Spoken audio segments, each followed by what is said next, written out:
Good morning student. हमारी next video issue of share capital से संबंधित ही है, जिसमें हमने क्वेश्चन नंबर 45 लिया है, जो कि मैंने पहले भी बताया हुआ है। हमारे बहुत ही आदरणीय डी के गोयल जी की बुक से ये क्वेश्चन लिया गया है। हाँ जी। S limited issued 5000 shares of 100 each. Student, मैं आपको एक बात और बताना चाहूँगा यहाँ पर, कि हम जो पूरी स्टेटमेंट है वो एक लाइन पे ड्रॉ करेंगे, जितना जो हमारे पास स्टेटमेंट गिवन है, और उसी हिसाब से हम क्वेश्चन को आगे करेंगे। ठीक है। जैसे यहाँ पर एस लिमिटेड ने 5000 शेयर इशू किए हैं और 100 ईच है, at a premium of 10 each. Premium 10 रुपये लिया जा रहा है, एक्स्ट्रा अमाउंट जो हम बोलते हैं सिक्योरिटी प्रीमियम के रूप में। और एप्लीकेशन पे 30 रुपीज़ है, अलॉटमेंट पे 40। इट मीन्स जब इंक्लूडिंग प्रीमियम दिया होता है तो इसका मतलब ये हुआ कि ये 30 रुपये अलॉटमेंट के हैं, 10 रुपये प्रीमियम के हैं, तभी ये 40 हुआ है। क्योंकि इसके साथ ही जो एक्स्ट्रा अमाउंट ले रहे हैं हम प्रीमियम के रूप में, वो इसके अंदर शामिल है। और इसके बाद बताया फर्स्ट एंड 40 कॉल, जो फर्स्ट और फाइनल कॉल है वो 40 रुपीज़ है। All shares were applied and installment received on due date with the exception of allotment and first call 100 shares. 100 share पे फर्स्ट कॉल और अलॉटमेंट का पैसा नहीं आया। ठीक है। तो हम क्या करते हैं, यहाँ पर पूरी स्टेटमेंट को एक लाइन पे ड्रॉ करते हैं, क्योंकि हम जितने भी आगे जाके ओवर सब्सक्रिप्शन होगा उन सबको हम इसी हिसाब से क्वेश्चन को करेंगे। यहाँ पर मैंने लिखा कितने शेयर इशू कर रही है कंपनी, 5000। ठीक है। और शेयर का रेट कितना है, 10 रुपीज़। सिक्योरिटी प्रीमियम कितना रखा, 10। सॉरी, शेयर का प्राइस 100 रुपीज़ है, सिक्योरिटी प्रीमियम 10 रुपीज़ है। और एप्लीकेशन का कितनी अमाउंट बोल लिया उसने, 30 रुपीज़। और इसके बाद अलॉटमेंट कितनी बोली। एक तो स्टूडेंट आपको जो स्टेटमेंट है ना वो आपको याद ही हो जाएगी इस हिसाब से, जब आप खुद ही ये इस तरीके से आप डायग्राम पे करते हो। तो ये 40 टोटल हो गया। इसके बाद उसने बोला फर्स्ट एंड फाइनल कॉल, जो कि 40 रुपीज़ है। स्टूडेंट, एक बात उसने और कही है आपको, एक मिनट थोड़ा सा यहाँ पर स्पेस क्रिएट कर लेते हैं आप। हाँ जी। तो यहाँ पर बोला उसने कि 100 शेयर पे आपको अलॉटमेंट और फर्स्ट कॉल का पैसा नहीं आया। यहाँ पर हम लिख लेते हैं कि 100 शेयर ऐसे हैं जिन्होंने, जो हम डिफाल्टर कह सकते हैं, जिनको हम फॉरफिट करेंगे, उसने बोला हुआ है दी शेयर वर फॉरफिटेड। तो 100 शेयर पे एक तो अलॉटमेंट नहीं आएगी आपको। ठीक है। 100 शेयर ऐसे हैं जिन पे अलॉटमेंट का पैसा नहीं आया। और फर्स्ट एंड फाइनल कॉल पे भी जो उसने बोला हुआ है ये 40 रुपीज़ है, इस पे इन्हीं 100 शेयर पे फर्स्ट फर्स्ट और फाइनल कॉल भी नहीं आई। ठीक है। इसके बाद उसने बोला कि these were reissued as fully paid. इस नेक्स्ट पॉइंट बताया कि 100 शेयर जो आपने फॉरफिट कर लिए, हम यहाँ पर फॉरफिट कर देंगे इन शेयर को। ठीक है। फॉरफिट कर दिया, देन हम इनको री इशू भी करेंगे। इन्हीं 100 शेयर को अपन ने री इशू कर दिया। तो स्टूडेंट, हालांकि आपको यहाँ पर लग रहा होगा कि हमें 2 मिनट एक्स्ट्रा वेट लगाने पड़े, मैं ये कहूँगा आपको यहाँ पर किसी प्रकार की कोई प्रॉब्लम नहीं आएगी। अब आपको स्टेटमेंट देखने की जरूरत भी नहीं। ठीक है ना। सबसे बड़ी बात आती है कि बार बार स्टेटमेंट पढ़ने से हमें अब छुटकारा मिल गया। हमारा सारा क्वेश्चन इस लाइन पे ड्रॉ है और ये हमें एक डायरेक्शन प्रोवाइड कर। ठीक है स्टूडेंट, क्वेश्चन की डायरेक्शन आपको मिल गई, आपको क्वेश्चन करना कैसे है। तो विदाउट वेस्टिंग टाइम आप सिंपल से लिख सकते हैं। हमने 5000 शेयर लिखे थे, इशू किए हैं। ठीक है। एप्लीकेशन पे पैसा आएगा आपको, आप देखो बिल्कुल डायरेक्शन। आप स्टेटमेंट देखे ही ना, तब भी काम चलेगा आपका। बैंक अकाउंट में कितना पैसा आ गया, 30 × 5000। ठीक है। मुझे कैलकुलेटर भी उठा लेने दीजिए, ताकि साथ साथ इजी होता रहेगा हमारे लिए। हाँ जी। 5000 को आप 30 से मल्टीप्लाई कीजिए तो कितना हो गया, 150 हो गया। ठीक है। 150 आ गया और यहाँ पर लिखा जाएगा टू शेयर एप्लीकेशन, क्योंकि ये एप्लीकेशन का पैसा आया आपके लिए। यहाँ पर लिखा जाएगा कि आप नरेशन आप लिख लेना कि 5000 शेयर्स एप्लीकेशन अमाउंट रिसीव्ड। ठीक है। ये हमारी पहली एंट्री। सेकेंड एंट्री क्या होगी, एप्लीकेशन का पैसा आपको क्या करना होता है, कैपिटल में ट्रांसफर करना होता है। ये हमने एप्लीकेशन का पैसा कैपिटल में ट्रांसफर करना होता है, क्योंकि पहली बार तो एप्लीकेशन ही आती है ना। एप्लीकेशन स्टूडेंट आपको पता होना चाहिए पर्सनल अकाउंट है। ठीक है। तो ये मैंने शेयर कैपिटल के रूप में पैसा ये ट्रांसफर कर दिया, 150। स्टूडेंट मैं फिर कह रहा हूँ आपको स्टेटमेंट देखने की जरूरत नहीं है, डायरेक्शन आपको दे दी गई है। ओके, सेकंड पॉइंट क्या आएगा, थर्ड एंट्री देखो आप ध्यान से, डायरेक्शन गिवन है, अलॉटमेंट ड्यू कीजिए। ठीक है, अलॉटमेंट ड्यू कीजिए आप। कितनी अलॉटमेंट ड्यू करोगे, शेयर अलॉटमेंट पहले ड्यू करते हैं हम, debit to share capital. Due में हमने पहले ही कन्वर्जन का पॉइंट आ जाता है, ये कितना हो गया 40 के हिसाब से। एक तो शेयर अलॉटमेंट है और साथ में साथ प्रीमियम भी बताया हुआ है, यहाँ पर लिखा हुआ ना प्रीमियम। अब देखो आपको आगे बढ़ने की जरूरत ही नहीं पड़ेगी, अपने आप ही क्वेश्चन आपको डायरेक्शन बताता रहेगा। ये सिक्योरिटी प्रीमियम हो गया हमारा। कितनी अलॉटमेंट है, 40 इंटू 5,000 कितना हो जाएगा, 2 लाख हो जाएगा। और कैपिटल में कितना आएगा, 30 के हिसाब से 150, और सिक्योरिटी प्रीमियम 10 के हिसाब से कितना आ गया 50,000। आपको स्टेटमेंट में जाने की जरूरत नहीं है, क्वेश्चन में सब कुछ स्टेटमेंट, ये डायग्राम में सब कुछ लिखा हुआ है। अब देखो ध्यान से, अलॉटमेंट का पैसा रिसीव करना आपने, ठीक है, बैंक में पैसा आना चाहिए।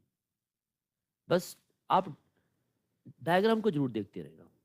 बैंक में कितना, 2 लाख आना चाहिए, लेकिन मैंने पहले बताया हुआ है, स्टेटमेंट में दिया हुआ था कि 100 शेयर पर अलॉटमेंट नहीं आएगी। ठीक है ना, तो 100 शेयर को आप 40 से मल्टीप्लाई करोगे तो इट मीन्स कितना हो गया ये, हाँ जी 4,000 हो जाएगा। ठीक है, तो बैंक में कितना आ गया आपके पास, 196,000 आ जाएगा। हालांकि आना चाहिए था 2 लाख रुपया, लेकिन यहाँ पर लिखा गया, पहले ही लिखा हुआ है, हमने स्टेटमेंट से लिख लिया था ऑलरेडी डायग्राम के अंदर, 100 इंटू 40 ये नहीं आया। तो हमने लिखा कितना, अलॉटमेंट का पैसा कितना आया, 196 आया। ठीक है, इसके बाद नेक्स्ट क्या करोगे, अलॉटमेंट का भी हो गया। अब आप क्या करें, फर्स्ट कॉल भी ड्यू कर दीजिए। ठीक है, फर्स्ट कॉल भी ड्यू कर देते हैं हम। लो फर्स्ट कॉल ड्यू करो आप, कितनी होगी share first call, share first and final debit, कितना 40 के हिसाब से 5,000 पर कितना हो गया, ये भी 2 लाख हो जाएगी। ये भी आपने 2 लाख ड्यू की, टू शेयर कैपिटल। ओके, इसके बाद ये पैसा रिसीव कीजिए, मैं यहाँ पर एंट्री कर देता हूँ। चलो यही करते हैं, बैंक में पैसा आएगा आपके पास, कितना आएगा, अब 2 लाख आना चाहिए था, 100 शेयर पे पहले लिखा हुआ है, ये नहीं आएगा। ठीक है ना, ये पहले बताया गया है। तो आप देखो आप 40 100 शेयर पर कित कम आएगा तो कितना आ जाएगा, ये भी 196 आ गया।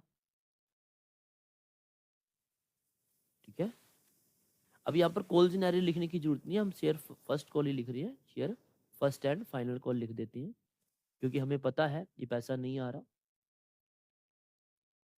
ओके, ये भी हो गया, फर्स्ट एंड फाइनल कॉल भी हो गया हमारा।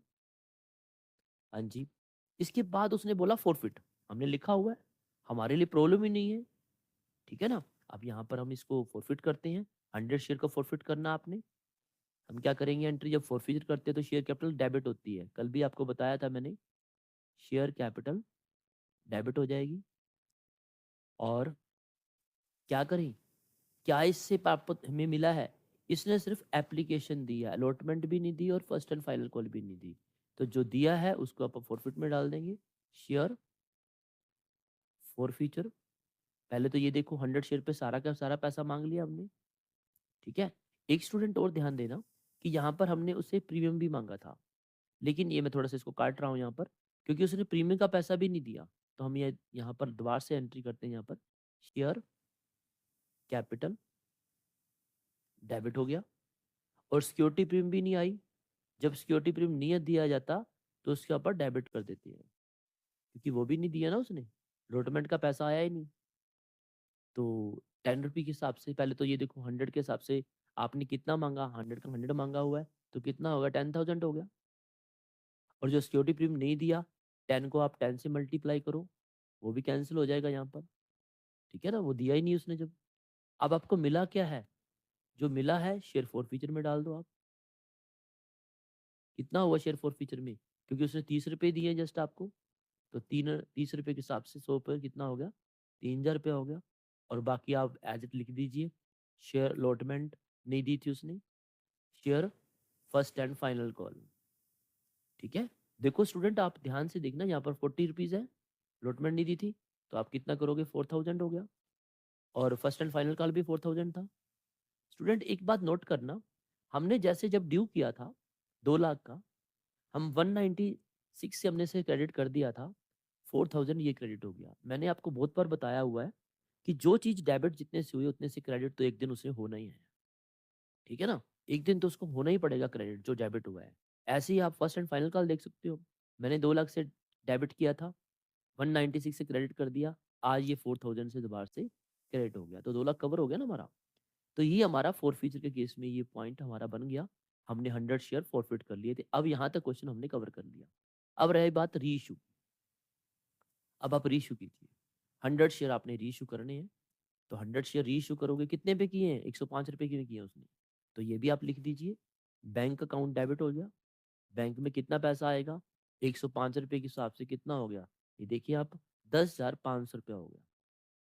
ठीक है, और 2 शेयर कैपिटल हो गया, कितना, 10,000 हो गया, क्योंकि 100 रुपये का शेयर था, 5 रुपये आप प्रीमियम ले रहे हो, यहाँ पर भी सिक्योरिटी प्रीमियम डाल दिया 500।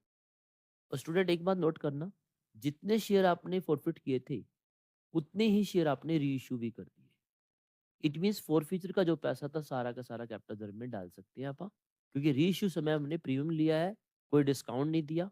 तो ये 3000 का था, ये 3000 आप क्या कर सकते हो, शेयर फॉरफीचर का पैसा डेबिट किया और कैपिटल रिजर्व में आप डाल सकते हो 3000।